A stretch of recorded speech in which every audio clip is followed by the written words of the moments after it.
Hello friends, logical English classes में आपका स्वागत है।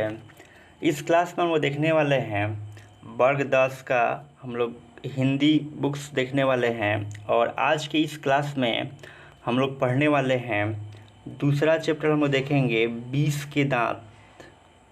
20 के दांत हम लोग देखेंगे। 20 के दांत 20 के दांत में सबसे पहले हम लोग देखने वाले हैं 20 के दांत में हम लोग देखेंगे सबसे पहले मेन पॉइंट देखने वाले हैं। थ्योरी सेक्शंस को हम लोग देखेंगे और कुछ थ्योरी सेक्शंस करने के बाद यहाँ पर एमसीक्यू करेंगे। ठीक है ना, एमसीक्यू ऑब्जेक्टिव के रूप में करेंगे, जिसमें आपको 4 ऑप्शन भी आपको यहाँ पर दिया जाएगा। 4 ऑप्शन भी आपको मिलेंगे और वैसे ही क्वेश्चंस को हम लोग देखने वाले हैं जो आपका प्रीवियस क्वेश्चन में पूछा गया है, प्रीवियस एग्ज़ाम में आपका पूछा गया है। प्रीवियस एग्जाम से क्या होगा, आपका रिलेटेड होगा, वैसे ही क्वेश्चंस को हम लोग देखेंगे।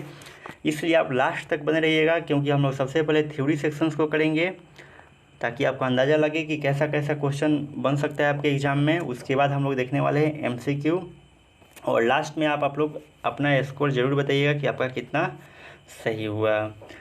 और ध्यान दीजिएगा, इसी चैनल के माध्यम से आपको हिंदी व्याकरण का ही वीडियो मिल जाएगा। प्रत्येक चैप्टर का पहले थ्योरी दिया जाता है, उसके बाद आपको प्रीवियस क्वेश्चन ऑब्जेक्टिव के रूप में मिल जाएगा। तो अगर आप देखना चाहते हैं तो यूट्यूब पर आप सर्च कर सकते हैं logical English by Bittu sir. जो चैप्टर चाहिए वो आप क्या करेंगे, सर्च करेंगे, यूट्यूब पर आपको मिल जाएगा। आइए हम लोग देख लेते हैं। सबसे पहले हम लोग देखते हैं थ्योरी सेक्शंस को देखते हैं और इसमें हम लोग करने वाले हैं दूसरा चैप्टर हम लोग करने वाले हैं। ध्यान दीजिए, आपका चैप्टर का नाम है 20 का दांत। 20 के दांत, ध्यान दीजिएगा। 20 के दांत पूछता है ना कि 20 के दांत कहानी है कि ऐसे है कि निबंध है, तो इस चीज़ को आप ध्यान रखिएगा। आपको चुनना पड़ेगा, ऑप्शन में दिया रहेगा तो आपको कहानी चुनना रहेगा। 20 का दांत क्या है, आपका एक कहानी है, तो इस चीज़ को आप ध्यान रखेंगे। दूसरी बात है हम लोग क्या ध्यान रखना है कि इसके लेखक का नाम क्या है।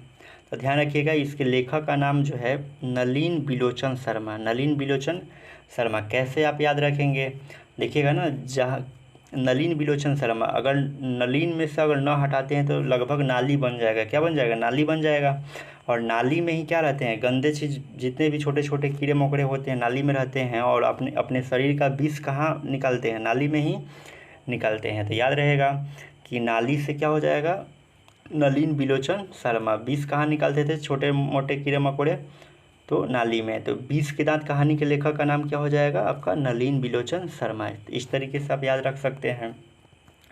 दूसरी बात इसमें अगर पूछा जाता है अगर कि नलिन बिलोचन शर्मा का जन्म कहाँ होता है, तो याद रखिएगा पटना के बदरघाट में, ये पूछा जाता है। ईस्वी जो है कम पूछा जाता है कि जन्म कब हुआ था, 18 फरवरी 1916 में, यह कम पूछा जाएगा। लेकिन कहाँ हुआ था ये याद रखिएगा, पटना के बदरघाट में।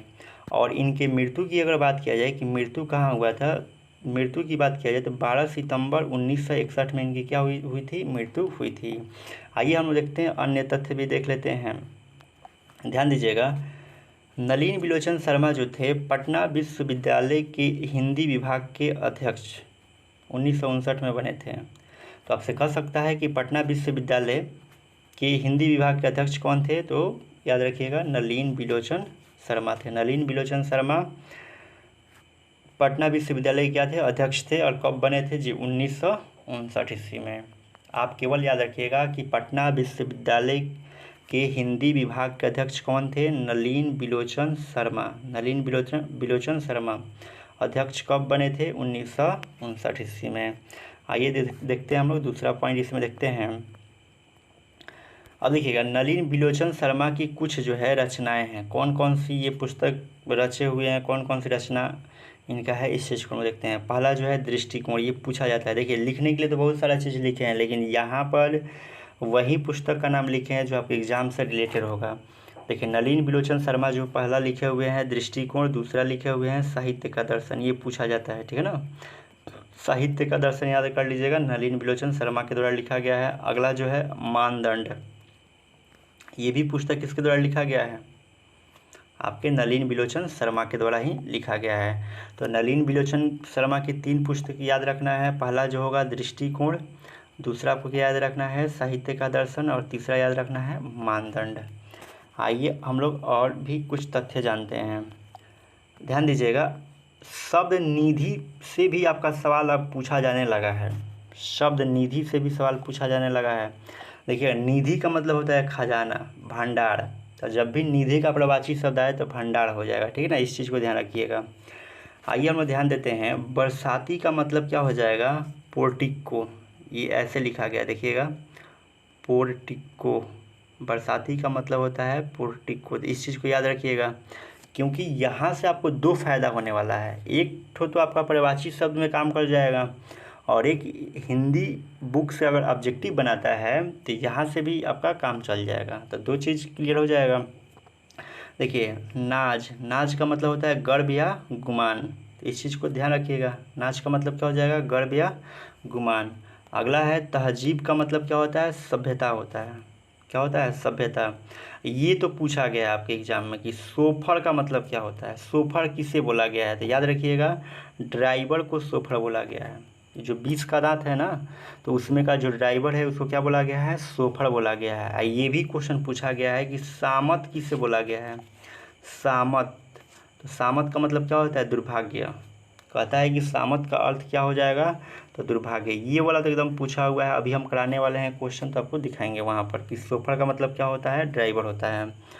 और ये देख लिए, सामत का मतलब क्या हो जाएगा, दुर्भाग्य हो जाएगा। अगला देखिएगा, सख्त का मतलब आप लोग जानते होंगे, कड़ा और कठोर। तो ये आपका प्रवाची शब्द में पूछ लेगा कि सख्त का प्रवाची शब्द क्या हो जाएगा, कड़ा और कठोर। अगला देखिएगा, ताकीद का मतलब क्या होता है कि कोई बात जोर देकर कहना। ताकीद का मतलब कोई बात जोर देकर कहना या चेतावनी। देखिए, चेतावनी भी दिया जाता है ना, तो किसी को मतलब जोर देकर ही कहा, चेतावनी दिया जाता है। तो इस चीज़ को आप ध्यान रखिएगा।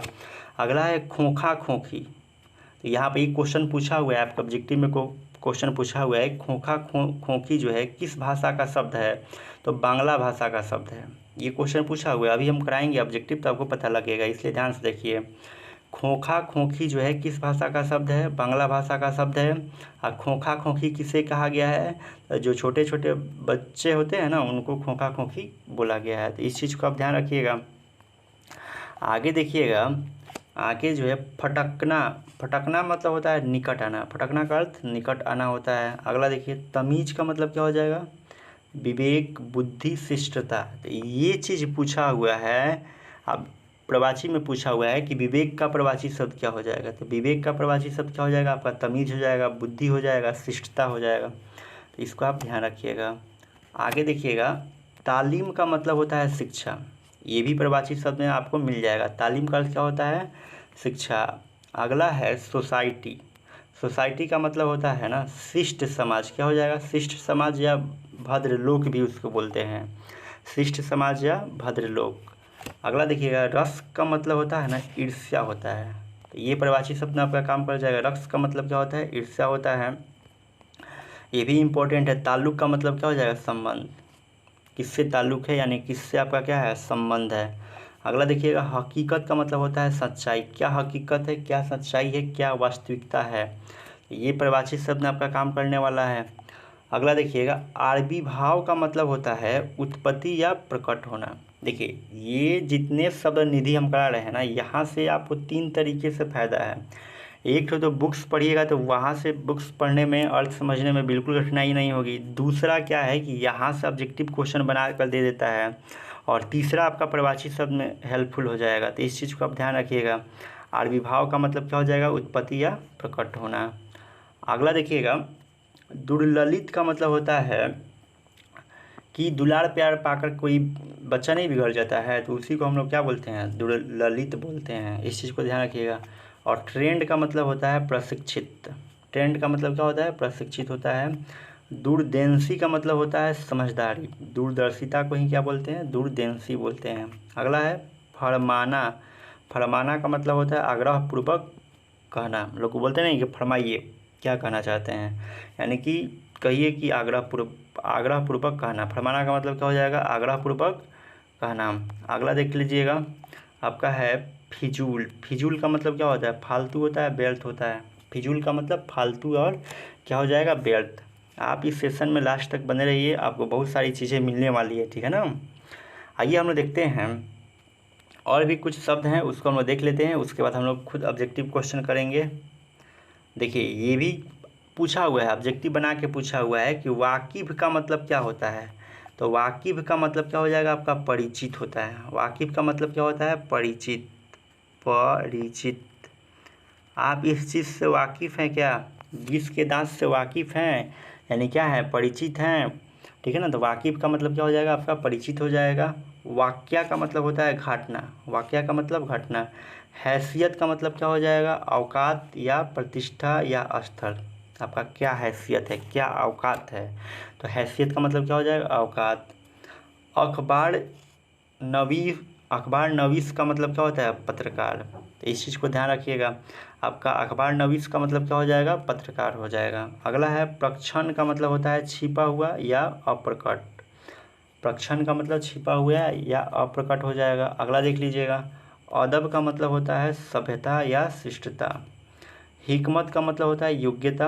रुखमत का होता है विदाई। ये सब पूछा हुआ है प्रवासी शब्द ने, याद रखिएगा।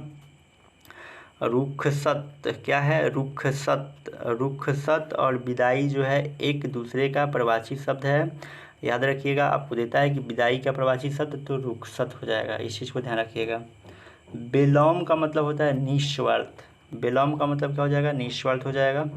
अगला है बेयग। बेयग का मतलब कि खाना खिलाने वाला सेवक को हम लोग क्या बोलते हैं, बेवक बोलते हैं। खाना खिलाने वाले सेवक को हम लोग बेवक बोलेंगे। ठीक है ना। बेयग है, बेयग। उसके बाद चित्कार। चित्कार किसको बोलते हैं, चीखना को हम लोग क्या बोलेंगे, चित्कार। ठीक है ना। क्रंदन करना मतलब गुस्से में चीखना। उसके बाद है शयनगार। शयनगार का मतलब होता है सोने का कमरा। शयनगार का मतलब क्या हो जाएगा, सोने का कमरा। खलल का मतलब होता है ना किसी काम में क्या करना, बाधा डालना या व्यवधान पहुंचाना। कातर का मतलब होता है आलत हो जाएगा। ठीक है ना। अब देखिएगा आगे, देखिए खैरियत का मतलब क्या हो जाएगा, खैरियत का मतलब होता है कुशल क्षेम। कुशल क्षेम। तो ये सब शब्द है, ये देखते रहना है आपको। बेढप का मतलब क्या हो जाएगा, अनगढ़ हो जाएगा। उज्र का मतलब आपत्ति हो जाएगा। मजाल का मतलब क्या हो जाएगा, साहस या हिम्मत या ताकत। तो ये आपको पूछ सकता है कि साहस का प्रवासी शब्द क्या हो जाएगा, तो आपको ध्यान रखना है क्या हो जाएगा, हिम्मत हो जाएगा। हिम्मत, ताकत या मजाल हो जाएगा। अक्ल का क्या हो जाएगा, बुद्धि हो जाएगा। और दुर्दमनीय का क्या हो जाएगा, मुश्किल से जिसका दमन किया जा सके। अब आइए हम देखते हैं, अब इम्पोर्टेंट कुछ फैक्ट देख लेते हैं, उसके बाद हम लोग चलेंगे जो प्रीवियस क्वेश्चन पूछा गया है। अगर आपसे पूछा जाता है कि जो नलिन बिलोचन शर्मा है उनके पिता का नाम क्या है, तो महोपाध्याय पंडित रमावतार शर्मा। तो इस चीज़ को ध्यान रखिएगा। माता का नाम क्या है, रत्नावती शर्मा। अगला क्वेश्चन देखिएगा, 20 के दांत शीर्षक पाठ 20 के दांत तथा अन्य कहानियों से लिया गया है। ये कहता है कि 20 के दांत शीर्षक पाठ कहाँ से लिया गया है, तो 20 के दांत तथा अन्य कहानियों से ये 20 का दांत शीर्षक पाठ लिया गया है। अब हम लोग थोड़ा सा इम्पोर्टेंट प्रश्न हम लोग जानने का प्रयास करेंगे। ध्यान दीजिएगा, इस कहानी में ना दो परिवार रहता है। एक रहता है सेन साहब का परिवार रहता है, एक रहता है गिरधर लाल का परिवार रहता है।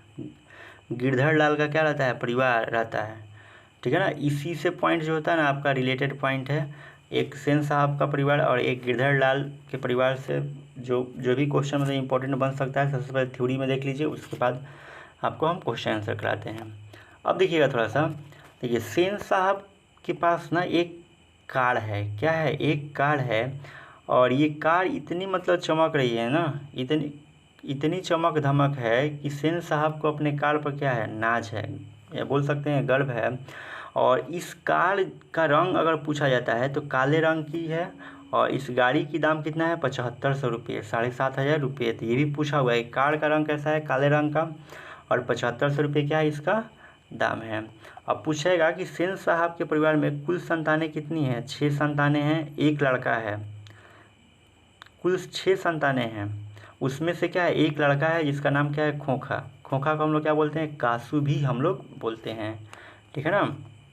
अब देखिएगा, सेन साहब के परिवार में जो लड़कियां है, तो 5 लड़कियां हैं। कितनी लड़कियां हैं, 5। एक वो यहाँ से लड़का है, तो सब मिला के कितना हो गया, 5 और 1 6 हो गया। यानी कुल संतान पूछेगा तो कितना, 6। लड़कियों का नाम याद रखिएगा, ऑप्शन में देता है सीमा, रजनी, आलो, शेफाली, आरती, ठीक है ना। याद रखिएगा, लड़की 5 है, सीमा, रजनी, आलो, शेफाली, आरती। उसके बाद सेन साहब की 5 लड़कियां जो है सुशील है।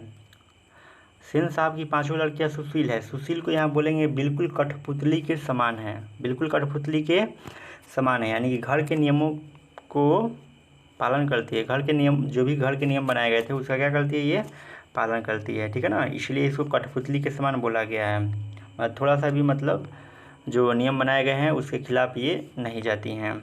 आइए अब हम लोग आगे देखते हैं। देखिएगा, सेन साहब जो थे ना, सेन साहब अपने पुत्र को बिजनेसमैन या इंजीनियर बनाना चाहते थे। यहाँ से प्रश्न पूछा है कि सेन साहब जो है अपने पुत्र को क्या बनाना चाहते थे, तो बिजनेसमैन या इंजीनियर बनाना चाहते थे। अगला क्वेश्चन देख लीजिएगा, क्या कैसे पूछ सकता है कि कहेगा कि मोटर कार को सबसे ज़्यादा किससे खतरा था, तो कासू से खतरा था। कासू का ही दूसरा नाम क्या है, खोखा है, तो इस चीज़ को आप ध्यान रखिएगा। अगला क्वेश्चन आपसे क्या पूछा जा सकता है कि देखिए, आँखों का तारा कौन था, सेन साहब की आँखों का तारा कौन था, तो याद रखिएगा खोखा जो था ना, सेन साहब की आँखों का तारा था। खोखा सेन साहब की आँखों का तारा था। आँखों का तारा एक मुहावरा है, इसका अर्थ क्या हो जाएगा, बहुत प्यारा होना, बहुत प्यारा होना। तो पूछा हुआ है कि सेन साहब की आँखों का तारा कौन था, तो क्या हो जाएगा, खोखा। खोखा को किस नाम से जानते हैं, कासू के नाम से जानते हैं। अगला क्वेश्चन देखिएगा, पत्रकार सेन साहब के मित्र थे। पूछ सकता है कि सेन साहब के मित्र कौन थे, तो पत्रकार थे। देखिएगा, एक स्टेटमेंट दिया गया है कि ऐसे ही लड़के आगे चलकर गुंडे, चोर, डाकू बनते हैं। यह कथन किसने कहा है, यह कथन सेन साहब कहा है। मदन के बारे में कहा है सेन साहब कि ऐसे ही लड़के आगे चलकर गुंडे, चोर और डाकू बनते हैं। तो याद रखिएगा, यह कथन किसका है, सेन साहब का है, ठीक है ना। अब आइए थोड़ा सा हम लोग देखते हैं मदन के परिवार से रिलेटेड पॉइंट क्या बन सकता है, उसको हम लोग देख लेते हैं। ध्यान दीजिएगा, अब 2 मिनट के बाद हम लोग चलने वाले हैं क्वेश्चन आंसर पर, इसलिए आप थोड़ा सा सब्र रखिए। देखिएगा, गिरधर लाल के परिवार में गिरधर लाल की एक पत्नी है और उसका एक क्या है, बेटा है, ठीक है ना। और गिरधर लाल जो है सेन साहब के यहाँ क्या करता है, किरानी का काम करता है। कह सकता है गिरधर लाल किसके यहाँ काम करता है, सेन साहब के यहाँ कौन सा काम करता है, किरानी का काम करता है। अगला क्वेश्चन देखिएगा क्या बन सकता है, गिरधर लाल के बेटे का नाम क्या था, मदन था। क्या था, मदन था। गिरधर लाल के बेटे का नाम क्या था, मदन था। मदन जो था ना, अक्सर अपने पिता के हाथों क्या करता था, पिटा जाता था। पिटा जाता था क्योंकि झगड़ा करके आता था, तो उसकी माँ तो नहीं मारती थी, लेकिन मदन के पिता क्या करते थे, उसको पीटते रहते थे। अगला क्वेश्चन ये पूछा हुआ है कि मदन की उम्र क्या है, तो 5 से 6 साल। मदन की उम्र क्या है, 5 से 6 साल होता है, ठीक है ना। 5 से 6 साल है मदन की उम्र, याद रखिएगा। एक बार लट्टू का खेल हो रहा था ना, मदन लट्टू का खेल खेल रहा था, तब तक उसमें कासू क्या आता है कि जबरदस्ती आता है खेलने के लिए, तब तक झगड़ा हो जाता है। इसलिए मदन ने क्या करता है, कासू के 2 दांत तोड़ देता है। तो यहाँ पर पूछता है कि मदन ने कासू के कितने दांत तोड़ दिए, तो याद रखिएगा 2 दांत तोड़ दिए। देखिए, खोखा खोखी किस भाषा का शब्द है, बांग्ला भाषा का शब्द है। इस चीज़ को आप याद रखिए। पूछा हुआ है कि खोखा खोखी किस भाषा का शब्द है, तो बांग्ला भाषा का शब्द है। आइए अब हम लोग देख लेते हैं, अपना क्वेश्चन देखते हैं जो आपके एग्ज़ाम में पूछा गया है, उस चीज़ को हम लोग देखने वाले हैं। तो ध्यान दीजिएगा, आपका पहला क्वेश्चन है, सेन साहब के पास किस रंग की मोटर कार है। अभी आपको बताए हैं, बताइए क्या हो जाएगा इसका आंसर। ऑप्शन ए है काला, ऑप्शन बी है नीला, ऑप्शन सी है उजला, ऑप्शन डी है हरा। बताइए सेन साहब के पास किस रंग की मोटर कार है। ध्यान दीजिएगा, इसका राइट आंसर क्या हो जाएगा, ऑप्शन नंबर ए हो जाएगा। क्या हो जाएगा, काला हो जाएगा। और इसमें आपको क्या ध्यान रखना है कि 20 के दांत कहानी के लेखक का अगर नाम पूछता है ना, तो क्या हो जाएगा जी, लेखक का नाम अभी तो बताया है ना, बताइए क्या हो जाएगा, याद है तो क्या हो जाएगा, नलिन बिलोचन शर्मा। नलिन बिलोचन शर्मा। 20 कहाँ मिलता है जी, नाली में मिलता है ना। तो 20 के दांत कहानी के लेखक कौन हो जाएंगे, नलिन बिलोचन शर्मा हो जाएंगे। तो इस बात को क्या करना है, याद करना है। अच्छा बताइए, जो कार था, कार किसका था, कार जो था किसका था, कार किसका है, याद रखिएगा सेन साहब का। कार किसका है, सेन साहब का कार है। और उस कार का अगर पूछा जाए कि कार की कीमत क्या है तो याद रखिएगा 7500 रुपये, 7500 रुपये यानी कि 7500 रुपये कार की कीमत थी। कार किसका था? सेन साहब का था। कार का रंग क्या हो गया जी? काला हो गया। ठीक, तो इस चीज़ को आपको ध्यान रखना है और आप आशा करेंगे कि आप लास्ट तक बने रहिए ताकि आपको भी अनुमान लगे कि आपका कितना सही हो रहा है। ठीक है, चलिए हम लोग बढ़ते हैं अगले क्वेश्चन की तरफ, हम लोग बढ़ जाते हैं। देखिएगा अगला क्वेश्चन आपका है 2 नंबर क्वेश्चन है। 2 नंबर क्वेश्चन क्या कह रहा है? 20 के दांत शीर्षक पाठ किस कहानी से लिया गया है? थ्योरी सेक्शन में बताए थे 20 के दांत शीर्षक पाठ किस कहानी से लिया गया है। ऑप्शन ए है मित्र मिलन, 20 के दांत तथा अन्य कहानियों से। सी है कुहासा। ऑप्शन डी है मौत का नगर। बताइए इसका राइट आंसर क्या हो जाएगा? तो ध्यान दीजिएगा, इसका राइट आंसर क्या हो जाएगा? ऑप्शन नंबर बी, यानी कि 20 का दांत जो है कहानी है 20 के दांत तथा अन्य कहानियों से लिया गया है। इसके लेखक का नाम क्या हो जाएगा? 20 के दांत कहानी के लेखक नलिन बिलोचन शर्मा। नलिन बिलोचन शर्मा। तो इस चीज़ को याद रखिए, कई बार एग्जाम में पूछा हुआ है कि 20 के दांत कहानी के लेखक का नाम क्या है? नलिन बिलोचन शर्मा। अब देखिएगा अगला क्वेश्चन देखिएगा। देखिए वाकिफ शब्द का अर्थ क्या है? देखिए ये 23 में पूछा हुआ है ना, आप लोग को लग रहा होगा कि बकवास, मतलब क्या सर बता रहे हैं, ठीक है ना। लेकिन देख लीजिए यहाँ पर पूछा हुआ है कि वाकिफ शब्द का अर्थ क्या हो जाएगा। देखिए ऑप्शन ए है सभ्यता, ऑप्शन बी है घटना, ऑप्शन सी है परिचित, ऑप्शन डी है क्रूर। बताइए इसका राइट आंसर क्या हो जाएगा? ध्यान से देखे होंगे तो आराम से बता सकते हैं, और वहीं छोड़ के देखे होंगे भगा भगा के, यानी कि स्किप करके देखे होंगे तो नहीं समझ में आया होगा। तो ध्यान दीजिएगा, इसका राइट आंसर हो जाएगा 3 का सी। वाकिफ का मतलब होता है परिचित। वाकिफ का मतलब क्या हो जाएगा जी? परिचित हो जाएगा। आइए देखते हैं हम लोग क्वेश्चन नंबर 3 देख लेते, 4 देखते हैं। क्वेश्चन नंबर 4 करें कि नलिन बिलोचन शर्मा पटना विश्वविद्यालय के हिंदी विभाग के अध्यक्ष कब बने थे? ये भी क्वेश्चन हमने बताया था अभी कि ये नलिन बिलोचन शर्मा जो थे पटना विश्वविद्यालय के हिंदी विभाग के अध्यक्ष कब बने थे? ऑप्शन आपका ए है 1958 में, ऑप्शन बी है 1957 में, ऑप्शन सी है 1963 में, ऑप्शन डी है 1959 में है। बताइए 4 का आंसर क्या हो जाएगा? ध्यान दीजिएगा 4 का आंसर हो जाएगा ऑप्शन नंबर डी हो जाएगा।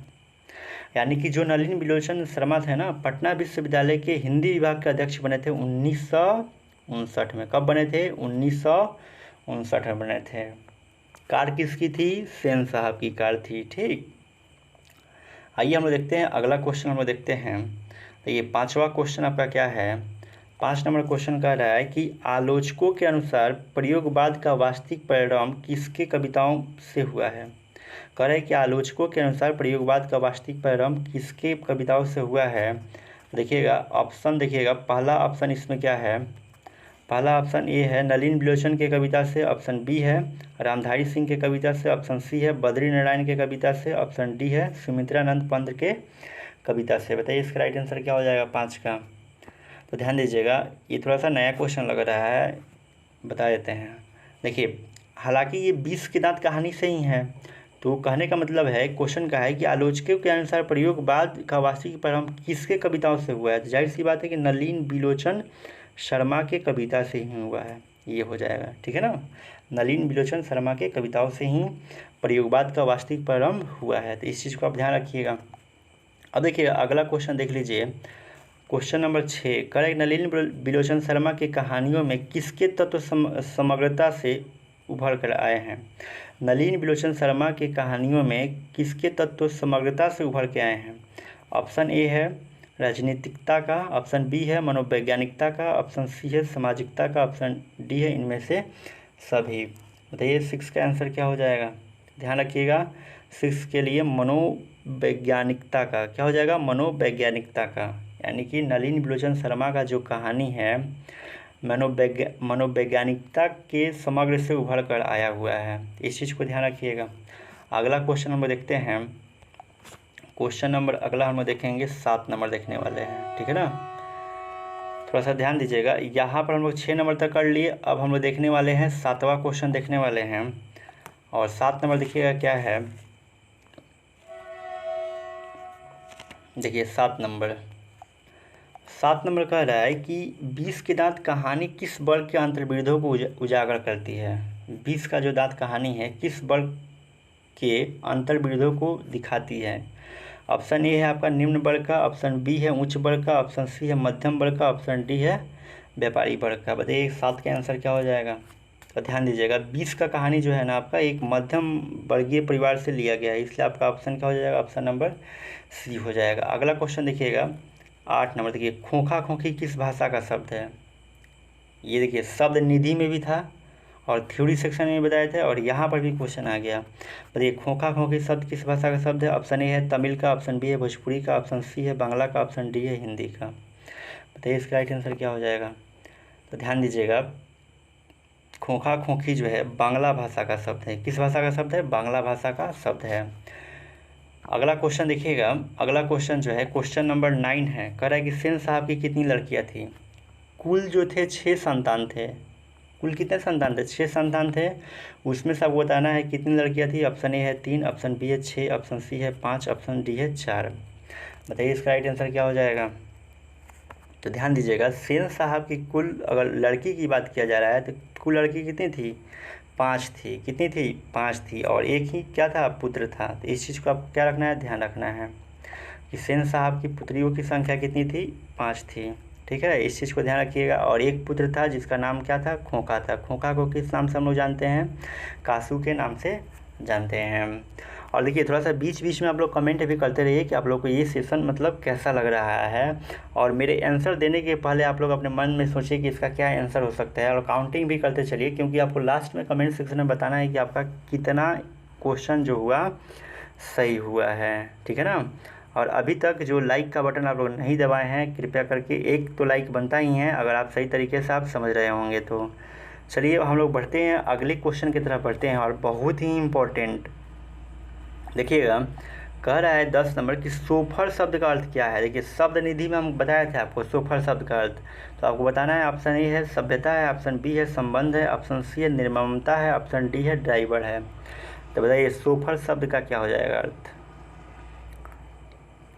इसका आंसर क्या हो जाएगा, 10 का डी हो जाएगा। सोफर का मतलब होता है ड्राइवर, क्योंकि शब्द निधि में लिखा हुआ है। सोफर का अर्थ क्या हो जाएगा, ड्राइवर हो जाएगा। चलिए अगला क्वेश्चन की हम लोग बात करते हैं। क्वेश्चन नंबर 11 की बात करते हैं। 11 नंबर क्वेश्चन देखिएगा थोड़ा सा। कह रहा है कि ऐसे ही लड़के आगे चलकर गुंडे चोर डाकू बनते हैं, यह कथन किसने कहा है। यह कथन किसने कहा है, ऐसे ही लड़के आगे चलकर गुंडे चोर डाकू बनते हैं, यह कथन किसका है। बताना है आपको। ऑप्शन मिलता है, पहला सेन साहब की पत्नी, ऑप्शन बी है गिरधर, ऑप्शन सी है सेन साहब, ऑप्शन डी है सोफर। बताइए इसका राइट आंसर क्या हो जाएगा 11 का। तो ध्यान दीजिएगा थ्योरी सेक्शन में हमने आपको बताया था कि ऐसे ही लड़के आगे चलकर चोर गुंडे डाकू बनते हैं, ये कथन जो है आपका सेन साहब का है। किसका कथन है जी, सेन साहब का है। तो इस चीज़ को आप ध्यान रखिएगा। चलिए अगला क्वेश्चन हम लोग देख लेते हैं। अगला क्वेश्चन क्या है, अगला क्वेश्चन आपका है 12 नंबर। कह रहा है कि नलिन बिलोचन शर्मा की मृत्यु कब हुई थी। मृत्यु वाला भी बात हम जिक्र किए थे ना, तो बताइए कब हुई थी। ऑप्शन ले लीजिए। ऑप्शन ए है 12 सितंबर 1961, ऑप्शन बी है 14 सितंबर 1961, ऑप्शन सी है 16 सितंबर 1961, ऑप्शन डी है 18 सितंबर 1961। तो ध्यान दीजिएगा 12 का आंसर हो जाएगा आपका ऑप्शन नंबर ए, यानी कि 12 सितंबर 1961। 12 का आंसर क्या हो गया, 12 सितंबर 1961 में नलिन बिलोचन शर्मा की मृत्यु हुई थी। इस चीज़ को आप ध्यान रखिएगा। अगले क्वेश्चन की अगर बात करते हैं, क्वेश्चन नंबर 13 कह रहा है मदन अक्सर किसके हाथों से पीटता था। तो मदन की माँ जो थी दयालु थी, वो तो मारती नहीं थी, लेकिन कौन पीटता था वो बताना है। ऑप्शन ए है माता, ऑप्शन बी है सेन साहब, ऑप्शन सी है खोखा, ऑप्शन डी है पिता। मदन को कौन पीटता था बताइए इसका राइट आंसर क्या हो जाएगा। तो ध्यान दीजिएगा इसका राइट आंसर ऑप्शन नंबर क्या हो जाएगा, डी। मदन का जो पिता था ना, वही मदन को क्या करता था, कस के पीट देता था। मदन झगड़ा करके कहीं से आता था, पता लग जाता था और उसके पिता उसको जम के पिटाई कर देते थे। ठीक है ना। चलिए हम लोग देखते हैं क्वेश्चन नंबर 13 के बाद 14 देख लेते हैं। और 14 नंबर क्वेश्चन ये रहा आपका। कह रहा है कि 20 के दांत शीर्षक कहानी के कहानीकार कौन है। बहुत अच्छा क्वेश्चन है। सबसे पहला तो 20 का दांत आपका क्या है, एक कहानी है। तो इस कहानी को कौन लिखा है। तो पहला ऑप्शन है मोहन राकेश, ऑप्शन बी है कमलेश्वर, ऑप्शन सी है प्रेमचंद्र, ऑप्शन डी है नलिन बिलोचन शर्मा। बहुत इजी प्रश्न है, आप कमेंट सेक्शन में लिख सकते हैं ABCD करके। तो ध्यान दीजिएगा, इसका राइट आंसर क्या हो जाएगा, ऑप्शन नंबर डी हो जाएगा। नलिन बिलोचन शर्मा, देख लीजिए कितना बार पूछा हुआ है, 20 में पूछा है, 21 में पूछा है, हो सकता है कि आपकी बारी हो। चलिए हम लोग देखते हैं क्वेश्चन नंबर 15 देख लेते हैं। और 15 नंबर कह रहा है गिरधर लाल कौन था। गिरधर लाल कौन था, बिल्कुल आसान क्वेश्चन है। ऑप्शन ए है कासू का पिता था, ऑप्शन बी है मदन का पिता था, ऑप्शन सी है रजनी का पिता था, ऑप्शन डी है शेफाली का पिता था। बोलिए गिरधर लाल कौन था, 15 का आंसर बताइए क्या हो जाएगा। तो ध्यान दीजिएगा, गिरधर लाल जो था ना मदन का आपका पिता था। ऑप्शन नंबर क्या हो जाएगा, बी। गिरधर लाल कौन था, मदन का पिता था। मदन कितना वर्ष का था जी, मदन की उम्र कितनी वर्ष थी, मदन की उम्र पूछे तो 5 से 6 साल का था। मदन लड़का था, ठीक है ना, 5 से 6 साल का एक लड़का था। तो उम्र भी पूछा हुआ है, आप ध्यान रखिएगा। चलिए हम लोग अगला क्वेश्चन देखते हैं। और अगला क्वेश्चन हम लोग का होगा, क्वेश्चन नंबर हम लोग बढ़ जाते हैं, क्वेश्चन नंबर 16 की तरफ हम लोग चलते हैं। देखिएगा क्वेश्चन नंबर 16 क्या है, कह रहा है कि सेन साहब की पांचों लड़कियां कैसी थी। सेन साहब की पांचों लड़कियां कैसी थी। ऑप्शन ए है उदंड, ऑप्शन बी है नासमझ, ऑप्शन सी है मूर्ख, ऑप्शन डी है सुशील। क्या हो जाएगा इसका राइट आंसर, इसका राइट आंसर हो जाएगा ऑप्शन नंबर डी। सेन साहब की पुत्रिया कैसी थी, सुशील थी। तो इस चीज़ को आप ध्यान रखिएगा। बिल्कुल कठपुतली के समान थी, मूर्ति के समान थी, जितना मतलब कहा जाता था उतना ही करती थी, ठीक। तो सेन साहब की पांचों लड़कियां कैसी हो गई, सुशील हो गई, ठीक। अगला क्वेश्चन है, क्वेश्चन नंबर 17 है, कल सेन साहब अपने पुत्र खोखा को क्या बनाना चाहते थे। देख लीजिए, ऑप्शन ए है बिजनेसमैन या इंजीनियर, ऑप्शन बी है वकील, ऑप्शन सी है प्रोफेसर, ऑप्शन डी है डॉक्टर। बताइए इसका राइट आंसर क्या हो जाएगा। बिल्कुल इजी प्रश्न है। इसका राइट आंसर ऑप्शन नंबर क्या हो जाएगा, ए हो जाएगा, बिजनेसमैन या इंजीनियर। कौन बनाना चाहता था, सेन साहब किसको बनाना चाहता था, खोखा को, यानी कि कासू को बनाना चाहता था। अगला क्वेश्चन देखिएगा, क्वेश्चन नंबर 18 करें कि मदन की उम्र क्या थी। मदन की उम्र क्या थी। ऑप्शन ए है 5 से 6 साल, ऑप्शन बी है 7 से 8 साल, ऑप्शन सी है 3 से 4 साल, ऑप्शन डी है 9 से 10 साल। आपको बताना है कि इसकी उम्र कितनी थी। तो ध्यान दीजिएगा, अभी आपको बताया थे कि इसकी उम्र जो थी 5 से 6 साल। मदन की उम्र क्या थी जी, 5 से 6 साल। इस चीज़ को याद रखिएगा। और देखिए बीच बीच में आप थोड़ा सा कमेंट भी करते रहिए, ताकि हमको अनुभव मिल सके कि आप पॉजिटिव की तरफ जा रहे हैं कि निगेटिव की तरफ जा रहे हैं। और एक लाइक का बटन तो बनता ही है, अगर इतना मतलब समझ में आ रहा होगा तो। और लास्ट तक इस सेशन में बने रहिए और अपना स्कोर ज़रूर बताइएगा कि आपका कितना सही हुआ। अब देखिएगा 19 नंबर क्वेश्चन, कासू मदन के साथ किस खेल में शरीक होना चाहता था। कासू मदन के साथ किस खेल में शरीक होना चाहता, शरीक मतलब शामिल होना चाहता था, किस खेल में शामिल होना चाहता था। ऑप्शन ए फुटबॉल के खेल में, ऑप्शन बी हॉकी के खेल में, ऑप्शन सी बैडमिंटन के खेल में, ऑप्शन डी क्या है, लट्टू के खेल में। बताइए इसका राइट ऑप्शन क्या हो जाएगा। तो ध्यान दीजिएगा, 19 का भी बहुत आसान है, लट्टू के खेल में ही शरीक होना चाहता था। तो क्या हो जाएगा राइट आंसर, लट्टू के खेल में। अगला क्वेश्चन देख लीजिएगा, अगला क्वेश्चन है 20 नंबर का है कि मदन ने कासू के कितने दांत तोड़ डाले। मदन ने कासू के कितने दांत तोड़ डाले। ये दांत जो टूटा था किस खेल में टूटा था, लट्टू के खेल में ही टूटा था। कौन तोड़ा था, मदन तोड़ा था। कासू के कितने दांत तोड़े थे, याद रखिएगा 2 दांत तोड़ दिया था। कितना दांत तोड़ा था जी, 2 दांत तोड़ दिया था। अगला क्वेश्चन, क्वेश्चन नंबर 21 कह रहा है गिरधर लाल किसकी फैक्ट्री में किरानी था।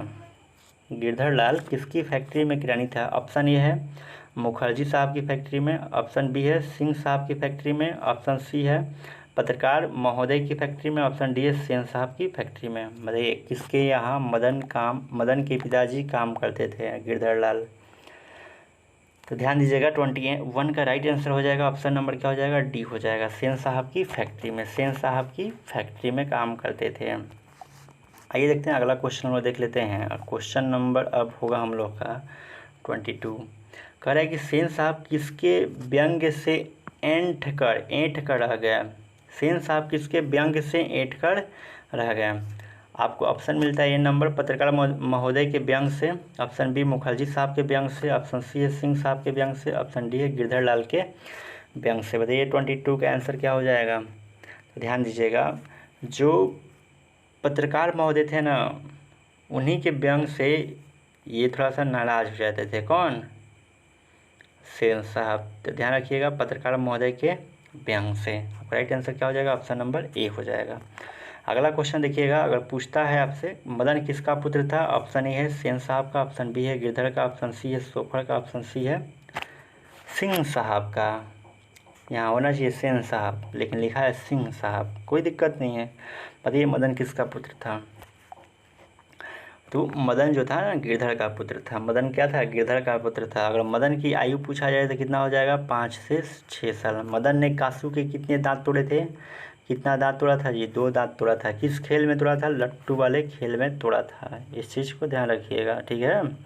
अगला क्वेश्चन देखिएगा 24 करेगी 20 के दांत पाठ की विद्या है। 20 के दांत पाठ की विद्या है। ऑप्शन ए है आपका निबंध है, व्यक्ति चित्र है, कि कविता है, कि कहानी है। अब बताना है कि 20 का दांत क्या है।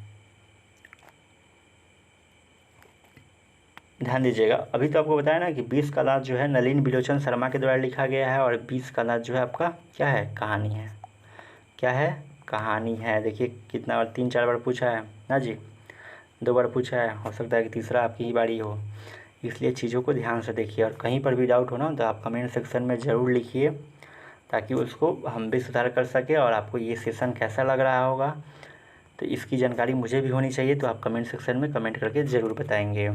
और एक यार लाइक का बटन तो बनता ही है, आप ही के लिए तो इतना मेहनत हो रहा है ना, तो एक लाइक का बटन ज़रूर दबा दीजिए। और कमेंट सेक्शन में अभी तुरंत लिखिए कि आपको ये सेशन कैसा लग रहा है।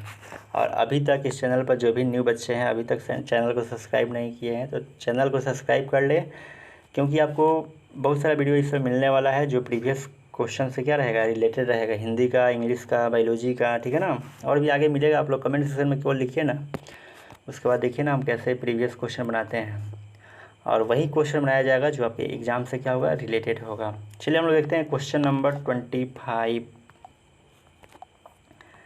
देखिए 25 नंबर हम लोग देख लेते हैं, ये भी कई बार पूछा हुआ है एग्ज़ाम में। देखिएगा 25 नंबर करें कि सेन साहब की कार की कीमत, कुछ भी पूछ सकता है, कहानी में जो आ सकता है पूछ सकता है। सेन साहब की कार की कीमत क्या थी? 7,500 ऑप्शन ए में, 8,500 option B, 9,500 option C, 7.5 lakh option D में। बताइए इसका राइट आंसर क्या हो जाएगा? ध्यान दीजिएगा 7,500। अभी तो आपको थ्योरी सेक्शन में बताया था ना, 7,500 का मतलब क्या हो जाएगा? 7,500 रुपया, ठीक है ना। कार का दाम इतना ही था। सेन साहब की कार का दाम कितना था? 7,500। अब क्या आप बता सकते हैं क्या कि कार का रंग कैसा था? तो कार का रंग याद रखिएगा काला था, ठीक है ना। आइए क्वेश्चन नंबर 26 पर चलते हैं। नलिन बिलोचन शर्मा का जन्म कब हुआ था? याद रखना पड़ेगा, पूछा है 19 में, ठीक है ना। ऑप्शन ए है 14 जनवरी 1915, ऑप्शन बी 18 फरवरी 1916, ऑप्शन सी है 22 मार्च 1917, ऑप्शन डी है 24 अप्रैल 1918। बताइए इसका राइट आंसर क्या हो जाएगा? थ्योरी सेक्शन में अभी देखे थे ना हम लोग, तो याद रखिएगा 26 का बी नंबर ऑप्शन। 18 फरवरी 1916 को इनका जन्म होता है, नलिन बिलोचन शर्मा का। अगला क्वेश्चन देखिएगा 27 नंबर, नलिन बिलोचन शर्मा का जन्म कहाँ हुआ था? बिल्कुल सही क्वेश्चन है, पूछा भी है। ए है गांधी घाट पटना, ऑप्शन बी है कृष्णा घाट पटना, ऑप्शन सी है बदर घाट पटना, ऑप्शन डी है रानी घाट पटना। सब पटने में है, घाट घाट सब अपने मन से जोड़ रहा है कंफ्यूज करने के लिए। तो थ्योरी सेक्शन ध्यान से देखे होंगे तो कोई दिक्कत नहीं होगा। हम तो कहेंगे कि थ्योरी सेक्शन में जो भी हमने लिखा हुआ है पॉइंट वो सब आप लिख लीजिए, कोई दिक्कत नहीं होगा ऑब्जेक्टिव में। तो बताइए इसका राइट आंसर क्या हो जाएगा 27 का? देखिएगा जन्म की बात किया जाएगा तो जन्म तो इनका कब हुआ था? 18 फरवरी 1916 को। कहाँ हुआ था? तो बदरघाट में, पटना के बदरघाट में क्या होता है? इनका जन्म होता है। किसका? नलिन बिलोचन शर्मा का। तो इस पॉइंट को आप याद रखिएगा। अगला क्वेश्चन देखिएगा, कह रहा है 28 नंबर, कह रहा है कि नलिन बिलोचन शर्मा के पिता का नाम क्या था? अभी बताया था ना पिता का नाम। तो ऑप्शन ए है पंडित रामा अवतार शर्मा, ऑप्शन डी है ऑप्शन बी है पंडित कृष्णा अवतार शर्मा, ऑप्शन सी है पंडित मृत्युंजय शर्मा, ऑप्शन डी है पंडित दशावतार शर्मा। बताइए तो इनके पिता का नाम क्या था? 28 नंबर। ध्यान दीजिएगा जब 28 की बात किया जाए तो याद रखिएगा 28 का ऑप्शन नंबर ए याद रखिएगा, ठीक है ना। पंडित रामा अवतार शर्मा, नलिन बिलोचन शर्मा के पिताजी का नाम क्या था? पंडित रामा अवतार शर्मा। अब बढ़ते हम लोग क्वेश्चन नंबर 29 की तरफ बढ़ जाते हैं। नलिनी बिलोचन शर्मा के माता जी का नाम बताना है आपको। ऑप्शन ले लीजिए, पद्मावती शर्मा, ऑप्शन बी है कलावती शर्मा, ऑप्शन सी है रत्नावती शर्मा, ऑप्शन डी है इंद्रावती शर्मा। तो बताइए 29 का आंसर क्या हो जाएगा। ध्यान दीजिएगा, रत्नावती शर्मा क्या थे, रत्नावती शर्मा उनकी माता का क्या था, नाम था। आप लोग परेशान मत होइए, बहुत कम ही क्वेश्चन है, लास्ट तक देखते रहिए, ठीक है ना। मेहनत ही बाबू सफलता की कुंजी है, बिना मेहनत के कुछ होने वाला नहीं है। 5 मिनट देखिएगा छोड़ के भागिएगा, 10 मिनट देखिएगा छोड़ के भागिएगा, कुछ नहीं होने वाला है। अंत भला तो सब भला, जब स्टार्ट कर दिए हैं ना तो अंत तक होना चाहिए, ठीक है ना, अंत तक आपको जाना है। चलिए हम लोग देखते हैं क्वेश्चन नंबर 30 देख लेते हैं। देखिए क्वेश्चन नंबर 30 क्या है, कह रहा है कि दृष्टिकोण किनकी रचना है। आ गया ना, बोले थे कि महत्वपूर्ण है, दृष्टिकोण है, साहित्य का दर्शन है, मानदंड है, किसकी रचना है जी। बिल्कुल आसान है, इसका क्या हो जाएगा राइट आंसर, नलिनी बिलोचन शर्मा हो जाएगा। तीनों याद रखिएगा, कौन कौन, मानदंड, एक और हम बताए थे साहित्य का दर्शन, क्या बताए थे, साहित्य का दर्शन। 2 यहाँ पर हो गया, और दृष्टिकोण भी इन्हीं की रचना है। तो इस चीज़ को आप ध्यान रखिएगा, मानदंड साहित्य का रचना और दृष्टिकोण किसका रचना है, नलिनी बिलोचन शर्मा का। अगला क्वेश्चन देखिएगा 31, लड़कियाँ क्या है, कठपुतलियाँ हैं, किसे इस बात पर गर्व है। लड़कियाँ क्या हैं, लड़कियाँ जो हैं कठपुतलियाँ है, इस बात पर गर्व किसको है। तो ध्यान दीजिएगा, ऑप्शन इसका है ए नंबर, भाई बहन को, भाई बहन का, चाचा चाची को, मामा मामी को, या माता पिता को, किसको गर्व है। तो जाहिर सी बात है कि जिनके ये लड़कियां होंगी उन्हीं को तो गर्व होगा ना जी। तो क्या हो जाएगा ऑप्शन नंबर डी हो जाएगा, माता पिता को। ठीक, आइए हम लोग देखते हैं अगला क्वेश्चन देखते हैं। देखिएगा अगला क्वेश्चन है, कह रहा है क्वेश्चन नंबर 32 कि मोटर कार को किससे खतरा हो सकता था। मोटर कार को किससे खतरा हो सकता था। इसका ऑप्शन 32 का ऑप्शन नंबर ए है राम से, ऑप्शन बी है मदन से, ऑप्शन सी है खोखा से, ऑप्शन डी है इंजीनियर से। इसको भी थ्योरी सेक्शन में हमने कराया था, बताइए इसका राइट आंसर क्या हो जाएगा 32 का।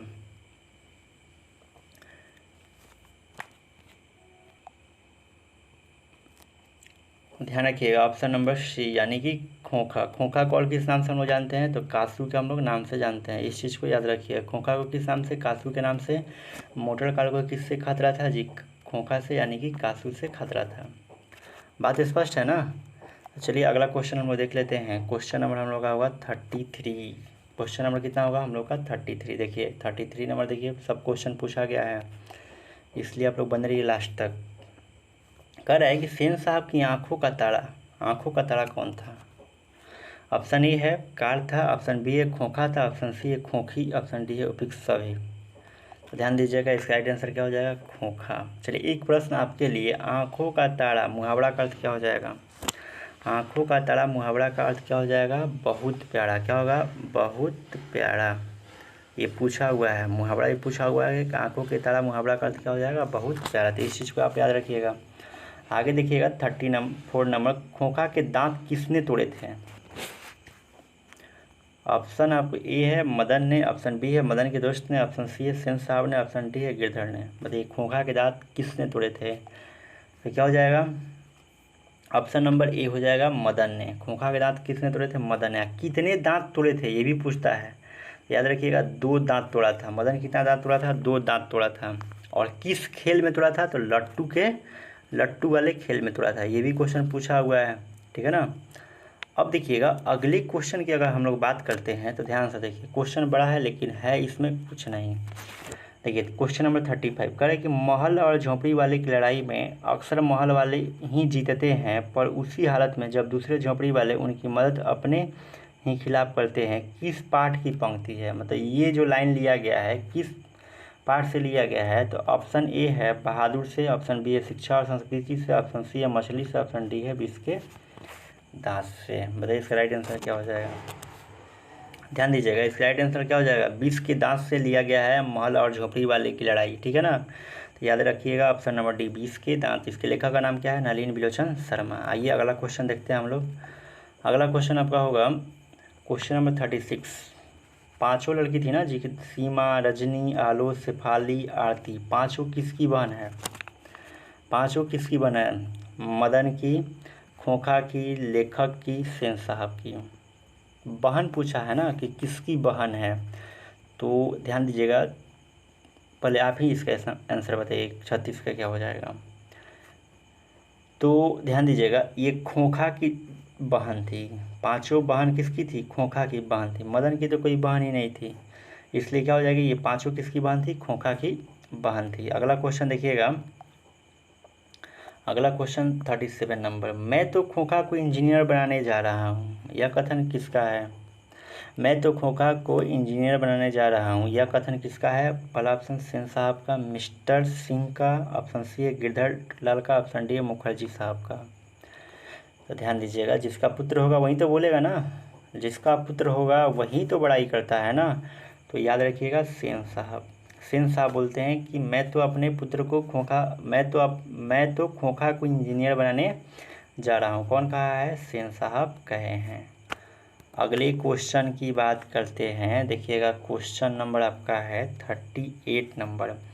मदन के लिए क्या खाना मामूली बात थी? मदन के लिए क्या खाना मामूली बात थी? ऑप्शन ए है दुत्कार, ऑप्शन बी है प्यार, ऑप्शन सी है मार, ऑप्शन डी है फटकार। बताइए इसका राइट आंसर क्या हो जाएगा 38 का।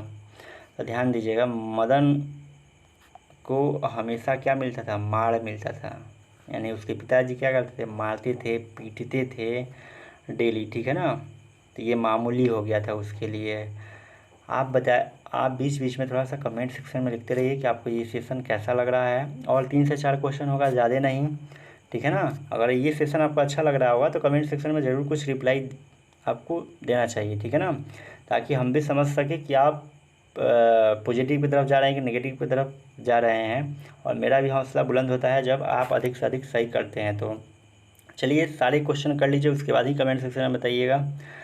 आइए हम लोग देखते हैं क्वेश्चन नंबर 39 देख लेते हैं। देखिए क्वेश्चन नंबर 39 हम लोग देख लेते हैं, बस लास्ट ही है, 2 मिनट और। क्वेश्चन नंबर 14 हम लोग देखेंगे। कितना देखे हैं, कितना हम लोग देखे थे जी? इधर 38 है ना,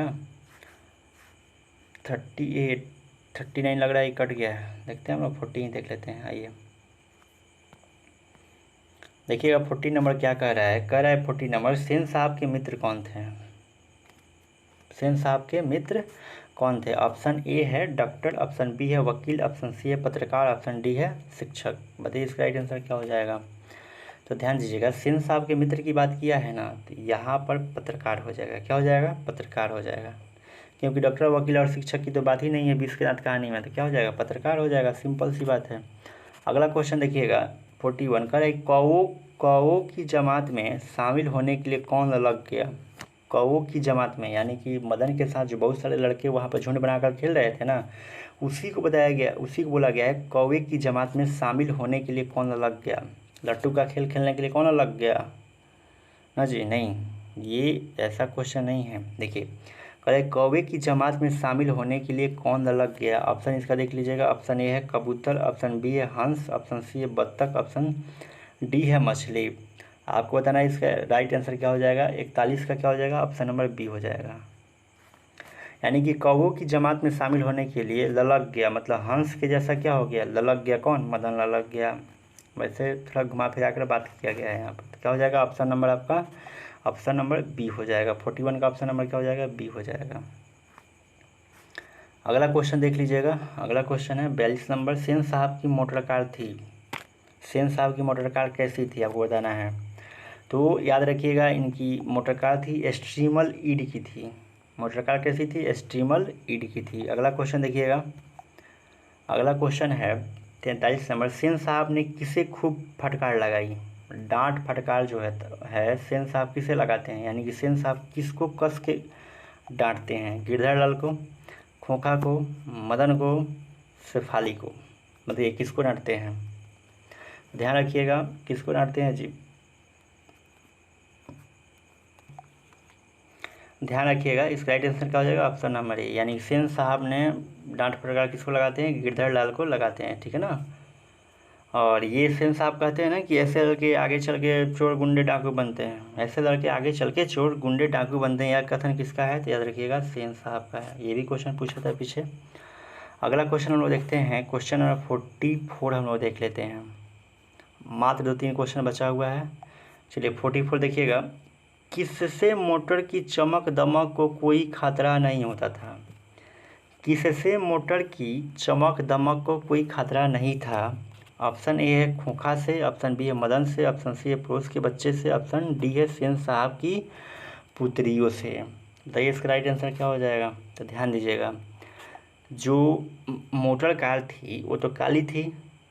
मोटर कार जो चमक दमक थी ना, उसको किससे खतरा नहीं था? मदन से तो खतरा था ना, खोखा से भी था, पड़ोस के बच्चों से भी था, सेन साहब की पुत्रियों से खतरा नहीं था। क्योंकि पुत्री जो थी कठपुतली के समान थी, बिल्कुल सुशील थी, जितना कहा जाता था उतना ही सुनती थी। तो याद रखिएगा, मोटर कार की चमक दमक को खतरा किससे नहीं था? सेन साहब की पुत्रियों से। अगला क्वेश्चन देखिएगा, क्वेश्चन नंबर 45 देखिएगा। 45 नंबर, गिरधर लाल किस वर्ग का प्रतिनिधित्व करता है? गिरधर लाल जो है किस वर्ग से रिलेशन अपना रखते हैं? ऑप्शन ए है मध्यम वर्ग, ऑप्शन बी है उच्च वर्ग, ऑप्शन सी है निम्न वर्ग, ऑप्शन डी है निम्न मध्य वर्ग।